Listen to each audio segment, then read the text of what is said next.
হঠাৎ সকালে দেখলেন আপনার আদরের গরুটির গলা ফুলে ঢোল। ভীষণ চিন্তায় পড়ে গেলেন। নিরুপায় হয়ে ডাক্তার ডাকলেন। লাভ বা মূলধনের এক অংশ ধসে গেল। আর নয়, আপনাদের সচেতনতা আমাদের উদ্দেশ্য। ভিডিওটি সম্পূর্ণ দেখবেন, লাভবান হবেন। আজ আমরা গলা ফলার 6টি কারণ, লক্ষণ ও প্রতিকার জানব। 1 নাম্বার, ব্যাকটেরিয়া নামক এক প্রকার জীবাণু দ্বারা সৃষ্ট গরু ও মহিষের এটি একটি অত্যন্ত তীব্র সংক্রামক রোগ। গত কয়েক বছর ধরে বাংলাদেশে এ রোগে আক্রান্ত হয়ে অনেক মহিষ মারা যাওয়ার তথ্য আছে। সকল বয়সের প্রাণী আক্রান্ত হয়। বর্ষার পর স্যাঁতসেঁতে জমিতে চড়ালে এ রোগ বেশি হয়। অসুস্থ প্রাণীর সংস্পর্শ, লালা, মলমূত্র, দূষিত খাদ্য ও পানি দ্বারা এ রোগ ছড়ায়। অতি তীব্র প্রকৃতির হলে হঠাৎ করে প্রাণীর জ্বর আসে, তাপমাত্রা 105 থেকে 107 ডিগ্রি বেড়ে যায়, ক্ষুধামন্দ হয়, নাক মুখ দিয়ে লালা ঝরে ও 24 ঘন্টার মধ্যে প্রাণী মারা যায়। তীব্র প্রকৃতির হলে বর্ণিত লক্ষণ ছাড়াও প্রথমে গলার নিচে, পরে চোয়াল, বুক, পেট ও কানের অংশ ফুলে যায়। শ্বাস নিতে কষ্ট হয়, গলা বাড়িয়ে মুখ দিয়ে শ্বাস নেয়। মাথা ও গলা ফুলে যাওয়ায় প্রাণীর শ্বাসকষ্ট হয় এবং ঘড় ঘড় শব্দ করে নিঃশ্বাস নেয়। মাথা, গলা বা গলকম্বল ফুলে যায়, অর্থাৎ ইডিমা দেখা যায়। খাওয়া দাওয়া বন্ধ করে দেয়। তীব্র প্রকৃতির রোগের প্রাণী 24 থেকে 48 ঘন্টার মধ্যে মারা যায়। এ রোগে ডায়রিয়াও হতে পারে।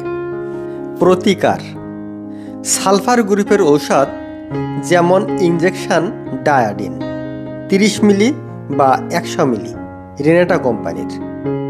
100 থেকে 150 কেজি বড় প্রাণীর জন্য প্রথমবার 40 থেকে 50 মিলি শিরায় বা মাংসে দিতে হবে।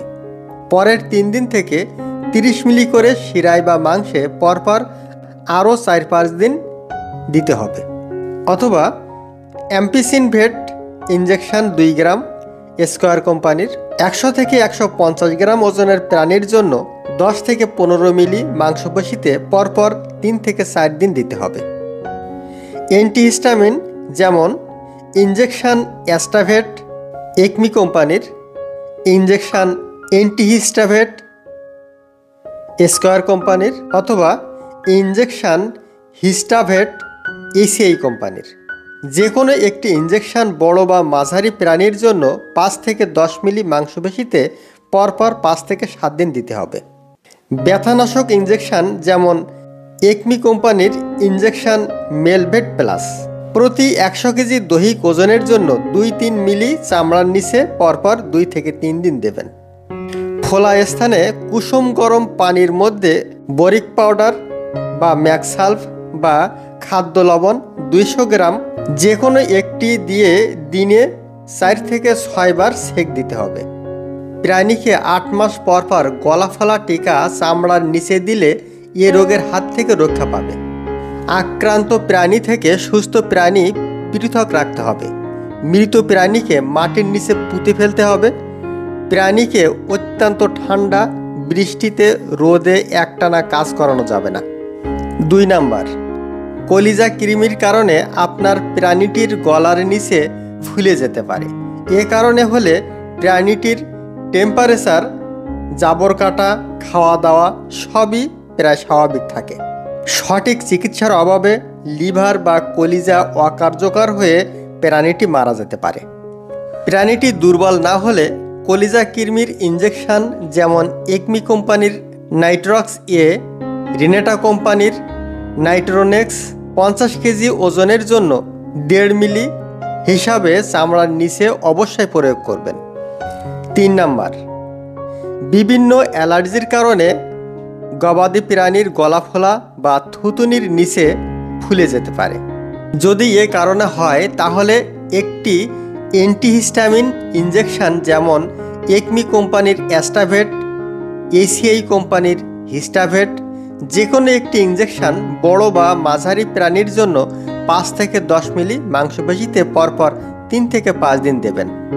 4 নাম্বার, গবাদি প্রাণীর শরীরে ভিটামিন, প্রোটিন, মিনারেলের অভাব হলে, বিশেষ করে প্রোটিনের অভাব হলে গলার নিচে থুতুনি ফুলে যেতে পারে। এক্ষেত্রে তাপমাত্রা বাড়বে না, ঝিম ধরে থাকবে, কম খাবে এবং প্রাণীটি শুকনা থাকবে। এক্ষেত্রে প্রোটিন সমৃদ্ধ মেডিসিন যেমন এসকেএফ কোম্পানির প্রোটিমিন, পপুলার কোম্পানির অ্যামাইনোভিট প্লাস প্রতি 100 কেজি ওজনের জন্য 20 মিলি ইঞ্জেকশন প্রয়োগ করতে পারেন। 5 নাম্বার, দুর্বলতা, শরীর অতিশয় ক্ষীণ হবার কারণে থুতুনি ফুলে যেতে পারে। এক্ষেত্রে ডেক্সট্রোজ নর্মাল স্যালাইন সহ calcium, Calcimax, vitamin B complex, B54, protein সমৃদ্ধ প্রোটিমিন ও ইনজেকশন ক্যাটোফস প্রয়োগে প্রাণীটি সুস্থ হতে পারে। 6 নাম্বার, রক্ত স্বল্পতার কারণেও গলা ফলা হতে পারে। এক্ষেত্রে পূর্বের মেডিসিন সহ আয়রন সমৃদ্ধ ঔষধ দিতে হবে। ভিডিওটি ভালো লাগলে লাইক, শেয়ার, কমেন্ট ও সাবস্ক্রাইব করতে ভুলবেন না। ধন্যবাদ।